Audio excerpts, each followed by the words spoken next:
BRS party ఏమేం చేస్తుంది, అందులోనూ బీఆర్ఎస్ పార్టీ సీనియర్ నాయకులు ఏమేం చేస్తూ ఉన్నారు అన్నిటినీ కంప్లీట్గా రేవంత్ రెడ్డి వాటిని హ్యాక్ చేసేసి మరి ఓ దొంగ సాటున వింటా ఉన్నాడు. దాన్ని హరీష్ రావు నేను మాట్లాడారు. ఒకసారి అదే ముచ్చట్ని చూసుకోండి. ఫోన్లో సీసీ కెమెరాలు హ్యాకింగ్, ప్రైవేట్ హ్యాకర్ల ద్వారా నిఘా, బెంగళూరు నుంచి నిపుణులు, కమాండ్ కంట్రోల్ సెంటర్ కేంద్రంగా నిఘా, ఇళ్లలోని సీసీ కెమెరాలు సైతం హ్యాక్ చేస్తున్నారు రేవంత్ రెడ్డి గారు.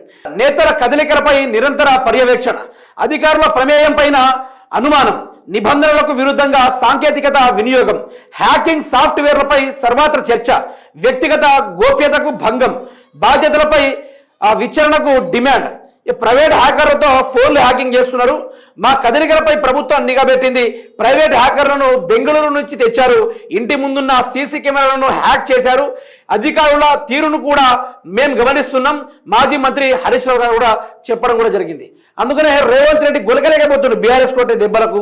బీఆర్ఎస్ పార్టీ ఈ రేవంత్ రెడ్డి అన్ని రకాలుగా ఇబ్బంది పెట్టుడు చూసి రేవంత్ రెడ్డి ఏం చేయాలని అర్థం కాక ఇక డైరెక్ట్గా హరీష్ రావు గారి యొక్క ఇంటిని టార్గెట్ చేసి, ఎందుకంటే హరీష్ రావు గారే కదా రేవంత్ రెడ్డి అన్ని అవినీతి అక్రమాలని నైని కోల్ బ్లాక్ టెండర్ విషయంలో కానీ విత్ ఆధారాలతోటి అన్ని బయట పెట్టింది. కాబట్టి హరీష్ రావు గారి యొక్క కదలికలని, అనుచరుల యొక్క కదలికలని ఆ బెంగళూరు నుంచి ప్రైవేట్ హ్యాకర్లు పిలిపించి ఆయన హ్యాకర్లను చేసి ఎవరు వస్తూ ఉన్నారు, ఎవరు పోతా ఉన్నారు, ఏ కారణం చేయబోతా ఉన్నారు, మనం ముందుగానే ఎట్లా అలర్ట్ అవుతాం అనుకుంటూ రేవంత్ రెడ్డి గారు ఇట్లాంటి నీచ పనికి దిగజారడం కూడా చూస్తూ ఉన్నాం.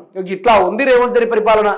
ఈరోజు రేవంత్ రెడ్డి అధికారం ఉందని అడ్డగోలు ప్రయత్నాలు చేస్తూ ఉన్నారు. కానీ ఒకవేళ కర్మగాలి బీఆర్ఎస్ అధికారంలోకి వస్తే మాత్రం రేవంత్ రెడ్డికి చుక్కరవుపాటు మాత్రం ఖాయం.